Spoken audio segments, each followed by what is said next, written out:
November 16, nandito tayo sa lugar ng Trincomalee. Yan, ito ang schedule ng bus natin. Tapos dito naman sa kabila, ito naman ang crew on board. Yan, nandito pa rin tayo sa lugar ng Sri Lanka.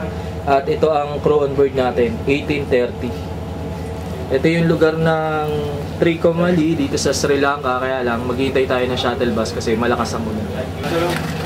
Yan, ngayon, ito na yung shuttle bus na sasakay natin papuntang city. Hi! Hello. Hi, paparazzi. Yan, ito yung mga crew natin na Paparazzi! pupunta rin ng city. Kasama Paparazzi! na. Yan, ngayon nandito na tayo sa loob ng service. Ito na yung mga crew. Ito na yung mga nagtatrabaho din sa Lejaman. Yan, ngayon kahit malakas ang ulan ay marami pa rin gustong pumasyal papuntang city. Yan, mamaya ng konti ay ando na tayo. Yan, dito banda kung napapansin nyo ay may release ng tren. Yan, yan yung mga daanan ng papunta kung saan saan. Dito sa lugar ng Sri Lanka. Ngayon mga 5 minutes na tayong gumagala rito dahil medyo malayo-layo ang city. Ayan, itong dinadaanan natin ay meron ding daanan ng release ng tren. Ayan. Ayan, ngayon bali 20 minutes din tayong bumiyahe dito sa lugar na to para mapuntahan natin tong lugar na to. Itong lugar na to ay maraming mga sundalo, maraming mga batalyon. Ito ata yung lugar na kampo ng mga sundalo. Tapos dito naman banda ay makakita tayo rito ng mga usa. Ayan. Dito sa lugar na to ay merong mga nag-aalaga ng mga usa. Ayan. Diyan sa gilid na mga ano na yan. Diyan sa lugar na kampo. Itong service natin ay aalis na ulit. Mamaya ulit babalik yan pagka uwi natin. Tapos dito naman sa gilid maraming mga kanyon dito. Dahil itong lugar na to ay ito ata yung mga kampo. Dito lahat yung mga sundalo sa loob. Kaya ito yung entrance. Papasukin natin. Ayan. Dito yung entrance. Tapos may mga bantay rito sundalo. Ayan. Habang nandito yung mga kanyon ay dito tayo papasok mamaya sa tunnel na yan. Itong tunnel na to, itong loob na to ay noong 1615 pa. Yan, napakatagal na panahon na. Habang dito naman sa gilid ay ito yung mga statwa na ito yung dati mga traditional na rito na ganito ang mga itsura. Yan, tapos dito naman sa pagpasok natin sa tunnel ay ito naman yung Fort Frederick. Ito yung historical ruins nila. Yan, itong 1623, yan yung mga taon. Tapos ito yun naman yung mga routine na ginagawa nila. Ayan. At ito yun naman yung mga taon na nangyari na mga routine na ginagawa nila nung kapanahunan pa nila rito. Tapos dito na tayo sa loob ng tunnel na habang dinadaanan ng mga sasakyan at dito na tayo ngayon pupunta. Dito sa kampo ng mga military o ng mga sundalo ay nakakalat lang ang mga ganitong mga klaseng mga hayop na usa. Ayan, dahil alaga nila yan dito sa lugar na to. Dito sa loob. Ayan, tapos dito naman sa banda rito ay nakakalat lang yung mga ganitong klaseng mga usa. Ayan, bali ang kinakain yan ay mga damo. Ayan, bali meron siyang kinukuha para makain niya. Nakakalat lang dito yung mga ganyang klaseng mga hayop dahil yan ang isa sa mga inaalagaan ng mga army dito sa lugar na to. Yan.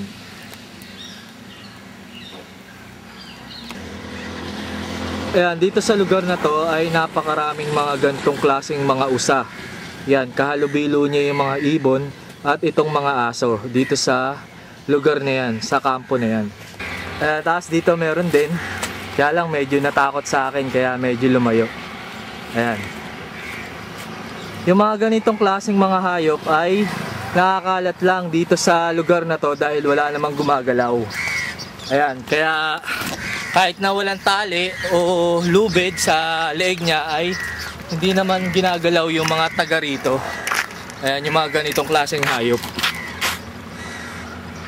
Napakaraming nakakalat yung mga ganitong klaseng mga usa dito sa lugar ng Sri Lanka. Habang sa paglalakad natin dito ay susubukan nating puntahan to. Yan, yung mga ganyang struktura na yan. Yan ang isa sa mga pinagmamalaki ng mga taga Sri Lanka rito.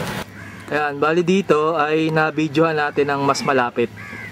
Ayan, mga ganyang klaseng mga usa na nakakalat dito sa gilid-gilid na mga garden na yan. Ayan, ang kinakain yan ay mga damo.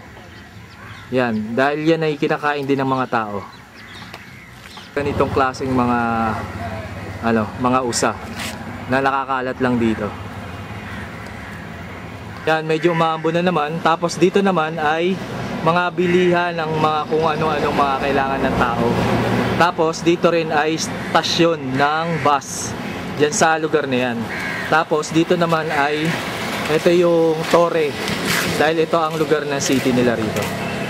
Ayan, bukod sa usa ay isa sa mga inaalagaan din nila rito ay ganitong klaseng hayop. Ayan, baka. Bali 2 baka yan, yung isa maliit. Ayan. Dito naman sa kabila ay mayroon din. Ayan, ganyan naman ang itsura, iba ang kulay. Tapos dito sa kabila, pagka naglakad tayo banda ron, ay mayroon ding isang baka. Ayan, ito yung baka na binidyohan natin. Tapos dito naman sa kabila ay ganun din. Meron din baka rito na hindi naman siya nakatali dahil wala naman ditong gumagalaw at napagkakatiwalaan yung mga tao rito. Ayan, yan yung isa sa mga baka o kalabaw na inaalagaan nila rito sa lugar ng Sri Lanka. Yan, ngayon nandito na tayo sa harap ng Torre. Ito na yung city nila. Sa palengke ay nakakalat lang yung mga ganitong klaseng usa dahil tuwan-tuwa yung mga usa na mga iba't ibang klaseng hayop na inaalagaan nila rito dahil libre silang kumain ng mga iba't ibang mga klaseng gulay na hindi na nabebenta rito sa lugar na to. Ayan. Ito na yung pamumuhay nila rito na pumapasok sila dyan sa palengke na yan para bumili ng mga kung ano-anong mga pagkain. At ito na yung mga city na pinupuntahan nila. Yan, ngayon ito na yung nilalakaran nating city dito sa lugar ng Trincomalee dito sa Sri Lanka.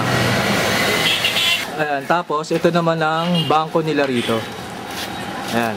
Tapos ito yung flag ng Sri Lanka dito sa Trincomalee. Yan. Tapos medyo kung napapansin nyo ay may mga estudyante rito dahil malapit lang dito ang eskwelahan nila. Yan, dito sa lugar na to. Yan, ito na yung eskwelahan nila rito at ito na yung mga estudyante dito sa lugar na to dahil kaya maraming mga estudyante ay uwian na ata nila. Yan sila. Tapos medyo maglalakad-lakad pa tayo ng konti ron. Yan ang lugar ng loob nila. Yan ang eskwelahan ng mga high school tsaka ng mga elementary.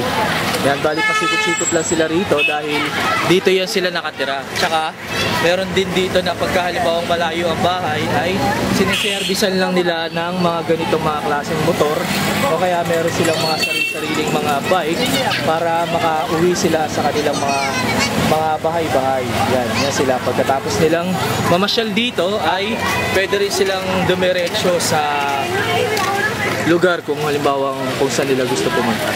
Kadalasan sa mga estudyante rito ay mayroong mga sariling mga bike. Pagkahalimbawang ayaw nila na magpasundo sa mga tricycle o sa mga kung halimbawa wala silang sariling sasakyan ay bali binibigyan na lang sila ng service ng mga ganitong mga klaseng bike para dire-diretso na sila pumunta sa school para hindi sila malate sa pupuntahan nila. Ayan. O kaya pagka uwian ay diretso uwi na talaga sila pagka mayroong mga ganitong klaseng mga sasakyan. Ayan. Pati mga babae ay nagbabike na rin. Ayan. Mga high school tsaka mga elementary. Ayan. Kung napapansin nyo, lahat ng mga estudyante rito ay ganyan ang mga kulay. Dahil sa lugar ng Sri Lanka ay medyo mga kayumanggi ang mga kulay nila. Ayan. Dahil meron na rin silang halong may pagka-Bombay na rin sila sa mga ganitong klaseng lugar ng Sri Lanka. Habang sa paglalakad natin ay meron tayong nakita ritong dalawang taga Sri Lanka. Ito, dahil tinanong ko kung saan yung internet. Hello my friend. Kaya mga kaibigan natin yun.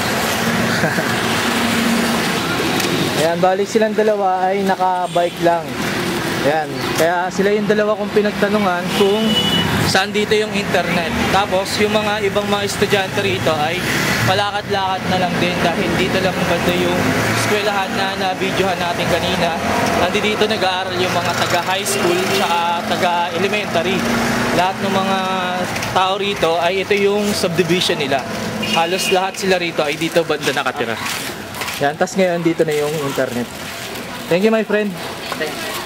Thank you. Ayan, bali bumalik na ulit tayo rito sa kung saan hihintayin natin ulit yung service. Bali mag-aalas 3 bago ulit dumating. Dito sa paghihintay ko ay meron ditong isa sa mga sundalo. Kaibigan natin to. Hello my friend.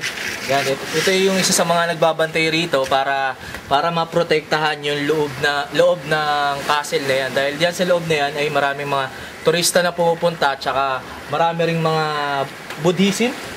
Yeah, mga Hindu temple. Hindu temple.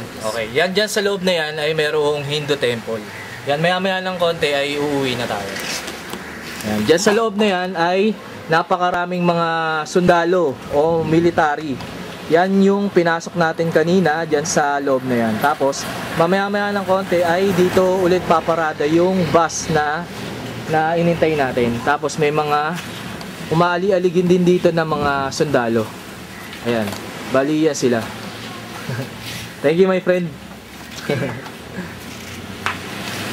Ayan, bali, inuubos ko na lang tong tape na to.